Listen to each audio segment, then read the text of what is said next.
To add a little addendum to our last of our Torah, we had our Tikkunei Zohar, unbelievable Tikkunei Zohar that writes that Sarah Imeinu dies in Keriyat Arba. Keriyat Arba should be understood as Kriyat Arba, the reading of the four, the prayer of the four letters that represent the Yichud of Hashem's name, the Yud Kei Vav Kei coming together, the Yichud of the last four words of the Kriyat Shema, Hashem Elokeinu, Hashem Echad.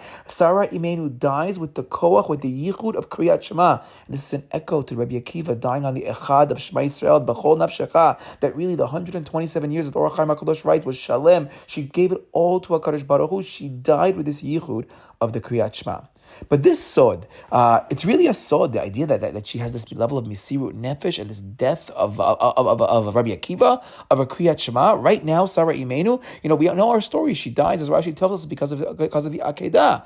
So now we can say, like we said in the previous recordings, that some Midrashim are going to explain that Sarah Imeinu cries and cries and cries, and that's her death is through her tears, because when she hears about the Akedah, it was just a powerful experience. That's a type of Mesirut Nefesh, that, it's the Jewish mother who's praying to Hashem over the Yisurim, over the suffering of the Jewish people that's going to take place. And that's according to the version, at least where Yitzchak survives, and she finds out that he survives. So she's really praying on that Kimat Shalon Ishchad, he almost was killed, and the fact that there was such pain in the future. She's crying, please, let's not have so much pain. Take me instead.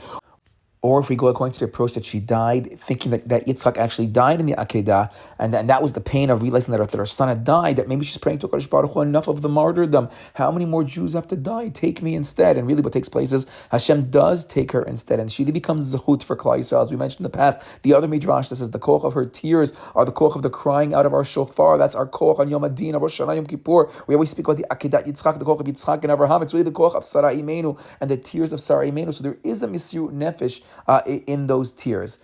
But Lanutati, I was thinking maybe we can be less extreme, because we don't have this great, massive, she dies from the pain. And I don't want to take away from that. We just said, dying from the pain itself, it's like the Mama Rachel cries, it's Mama Sarah cries. Sarah Imeinu's tears are massive kochot for us, and I think that's an awesome approach. But maybe we can say something a little bit less extreme. Maybe the Mesirut Nefesh of Sarah Imeinu actually can be seen in her chinuch that she instilled, the character traits, the midot that she instilled in Yitzchak Avinu. As we mentioned in our previous recording, for Yitzchak Avinu, the test of the Akedah, it wasn't as hard as for Avraham Avinu. Avraham, who's the pillar of Chesed, the pillar of Ahavat Hashem, for him to kill a son, that was very, very difficult. And part of the shleimut of the Akedah Yitzchak was that Avraham Avinu passed the test, that he now himself is Din. And as we said in the Shrilei Pinchas, therefore Sarah Imeinu feels, now that my husband actually finally gets it, he finally has the Yirah, he has the Gvura. Hashem says, now I know there's Yirat Hashem here. Avram Avinu, ding, ding, ding, he reaches the Yirat Hashem. So now Sarah Imeinu says, okay, now I have my complete life. It's time for me to go, because I've completed that. But we said for Yitzchak himself at his very essence, he symbolizes the Yirat Hashem. He is the Din. He is the Gevura. Now, where did he learn this from? Where did this koach come from? That he's willing to die for HaKadosh Baruch Hu and step it up. The second his father says, this is what Hashem wants, Yitzchak doesn't flinch. Rather, he says to his father, tie me up tighter, make a stronger Akedah, stronger tying up, so that I don't flinch at all. Where did you get this koach from? So this koach comes from Sarah Imeinu, because Sarah Imeinu is the pillar of Gvura. She's the Din. She's the Yirah. In a relationship with Avraham Avinu, she's the one that was that idea. We said once in the past that when the angels came to Avraham Avinu and said, you're going to have a son, and Sarah Imeinu starts laughing, they ask, why is Sarah laughing? And she responds, no, I'm not laughing. At that point, it all clicked. This is much bigger things going on. Or she had Yirat Shamayim on the spot. And she says, I have Yirah. She is the pillar of Yirah.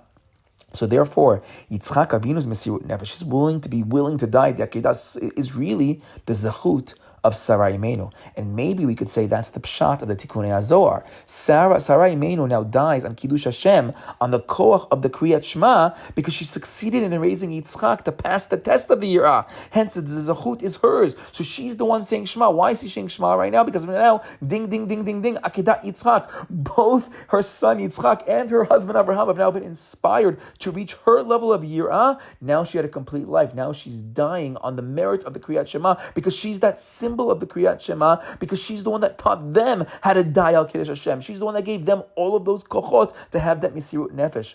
We mentioned once in the past that Hesper from Avinu, our parasha, Hayeh Sarah, when he's crying over Sarah Imeinu, that maybe his Hesper, according to one approach in Chazal, was the Eshet Chayil, the beautiful piyut that speaks about the woman of valor, that great wife, which on the Chazal give many mashalim, compared to Torah, the Shabbat, all these ideas. There's one idea that says that was really Avraham Avinu's hesper for Sarah Imeinu. And towards the very end of the song, we proclaim, Isha Yirat Hashem, Hiti Talal. A woman who's Yirat Hashem, a woman who's in awe of HaKadosh Baruch Hu, has Yirah, Hiti Talal. She's the one that deserves the greatest of the praises. She, Hiti Talal. But we asked once in the past, it says, Isha Yirat Hashem. Grammatically, it's a little bit funny, because Isha Yirat Hashem literally means a woman, the noun of Hashem, she gets praised. But rather it should say, Isha Yireyat Hashem, a woman who has awe of Hashem, a woman who has Yirat Hashem. Why does it say Isha, comma, Yirat Hashem? Say Isha who has Yireyat Hashem, a woman who has that. Why is it woman? Awe of Hashem. So I saw a beautiful answer once that you want to know the real praise of a woman? The woman, the mother, the Isha, she is the person that runs the household. She's in charge of the bait. She's in charge of the family. She's the walls of Sarah Imeinu, the Homa, when the woman walks around 7 times around her husband under the chuppah. She's making those boundaries, and that's why Sarah's going to be the one to kick out Ishmael. She's the one that knows what's right, what the family needs. She's the one that educates the person. She's the one that makes Yitzchak, that makes Avraham reach that level. They can pass the test of the Akedah Yitzchak to reach the levels of Yirah. Now, how do we know if when if the woman has Yirat Shamayim or not? Sarah Imeinu, what's Sanua? She's in the Oel. How are we going to know what she's holding? If you walk into her house, if you see her husband, if you see her kids, if you see her whole family, and the whole family has Yirat Shamayim, then you say, oh, where did that come from? It must be the mother. It must be Sarah Imeinu. So if we see right now that Yitzchak has Yirat Shamayim, and we see that Avraham has Yirat Shamayim, it's clear. Where is it coming from? Isha, a woman, Yirat Hashem. If there's Yirat Hashem everywhere you look, you see Yirat Hashem. There's the noun. There's Yirat Hashem everywhere. Hiti Talal. She's the reason for it. Sarah Imeinu, she's the zechut. Now, I was speaking over the first part of this Dvar Torah with my friend Yitzi Turner. He always has deep insights on the stuff we send out. So he noted to me, he said, interesting parallel. So we said the obvious already, that Rebbe Akiva dies on the Kriyat Shema, and now we see that the day that Sarah Imeinu dies, she dies in Keriyat Arba, Kriyat Shema, she's dying with the Kriyat Shema too. What's the connection between Sarah Imeinu and Rebbe Akiva? So if we go back one pasuk, so it says Yitzi Turner, unbelievable. We have a famous midrash. The Torah tells us that Sarah Imeinu lived 127 years. We know the Dvar Torah, 120 and 7. Okay, the famous drashot of the greatness of Sarah Imeinu, that every year was maximized, that every year was used to its full and to its complete, says the midrash. The Midrash tells us that Rebbe Akiva himself was so inspired by Sarah Imeinu. He saw in her such an image, such an inspiration, such a mentor to become the great Rebbe Akiva, who Rebbe Akiva himself was a person who really is dying for Adam Kemut Ba'ohel. He's dying over the Torah, literally dying for HaKadosh Baruch Hu. He saw his special inspiration of his life in Sarah Imeinu. Because says the Midrash in Breshit Rabbah, this is in Perek Nun Het, Siman and Gimal. We also find it in Esther Rabbah, in Perek Aleph, Siman Chet, similar Lashon, says the Midrash over here in Breshit Rabbah. Rabbi Akiva Hayeh Yoshev v'Doresh. Rabbi Akiva was sitting and he was being Doresh. He was teaching Torah. V'Tzibur mitnamnem. And the Tzibur, his congregation that was around him, they began to fall asleep. They were dozing off. Actually, in Esther Rabbah, it says Rabbi Akiva Hayeh Yoshev v'Doresh v'mitnamnemu Talmidim. There it's called his Talmidim. So you have the Tzibur, we have the Talmidim. His students are starting to fall asleep. Bikesh le'oraran, he wanted to wake them up. What am I going to say to them to wake them up? So he says, sometimes they'll say jokes to wake people up. What kind of inspiration am I going to tell them? So he says as follows. Amar, he says, Marata Esther shetimloch al sheva ve'esrim u'mea medina. What was the zechut? What did Esther see? Interesting here, it's saying that Esther, now I'm looking at this now with new eyes. What did Esther herself see? Where was her inspiration? Where did it come that she can have 127 medina? Interesting. In Esther Rabbah it says, Ma zachta Esther limloch. What was her zechut? But here it's saying, what did she see? Meaning, what was Esther's? Maybe what was her inspiration to be able to rule over 127? Ella tavo Esther shaita bat bita shel Sarah shechayta 127 v'timloch al 127 medinot. So it says where? We learn it from Esther. We learn it from Sarah Imeinu. Esther, who was the great-great-great-granddaughter of Sarah, so she ruled over 127 nations, bischut, the fact that Sarah Imeinu lived 127 years, and those years, as we learned from Rashi, were so complete, were so full, were years totally dedicated to HaKadosh Baruch Hu. The zachut of the 127 years of Sarah correspond to the 127 countries that Esther Hamalka was able to rule over. So now, On the surface, what's the teaching over here? How is he trying to wake them up? So I saw some people try to get deep and they could try to say, oh, Sarah Imeinu was that shofar blast. He's trying to wake them up with a shofar blast. But on the surface, it's telling us that Sarah Imeinu didn't waste any time. So Rebbe Akiva, who's trying to inspire his Talmidim, he's like, stop sleeping. Stop wasting time. Hear the shofar blast. Wake up and learn. If Sarah Imeinu didn't waste any time, guys, don't waste any time. Stop dozing off. Now, I thought that was interesting that, Rebbe Akiva, we know, is about tshuva. His first 40 years of his life weren't necessarily maximized, although it seems to be he had major kochot back then. He might have had anger at some of the rabbis. He might have been an Amma Aretz, but at the same time, he seems to have had kochot back then also. He seems to also have been a working person, so we're not clear, how much was he not maximizing, but he wasn't maximizing it towards Torah just yet. He was the Baal Tshuva. Now, interesting, now he's the Baal Tshuva who's teaching, according to the Girsa and Esther Rabbah, his Talmidim. He's teaching the Tzibur, and most of the Tzibur are probably from birth. These are people that have always been religious, and he's trying not to waste any time, and he's trying to, how does he teach them?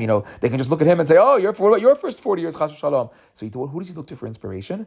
Let's look at Sarah Imeinu. We all come from Sarah Imeinu. She maximized her time for HaKadosh Baruch Hu. You guys maximize your time. So his inspiration when he's teaching them is Sarah Imeinu. But at the same time, I don't want to play down Rebbe Akiva's teshuvah, because we know Rebbe Akiva was the greatest of the Baalei Tshuva, and we know tshuva me'ahava, it turns all of the sins into mitzvot. So therefore, probably all of his 40 years, we have to say, all those 40 years with his level of teshuvah, then every one of those moments was converted over. All that hard work he did to become that Baal Tshuva, which is a lot of hard work, thinking about every one of those days, every one of those years, he now turns it over into a mitzvah. So we can also say about him that he maximized his life. Cham Turner told me, he says, we don't find that Sarah Imeinu didn't sin in her life. She's not one of the people that's counted as never sinned. So when you say every second was maximized, that means she's also, in a certain sense, did teshuvah on those moments. And when you do teshuvah on those moments, it can turn, if you do it right and correctly with all the kochot, it can turn those very moments into mitzvot as well. So Rebbe Akiva himself could look back at his first 40 years and say, wow, if I'm able to turn it all around with all that hard work, that became a mitzvah as well. He also maximized his time. Okay.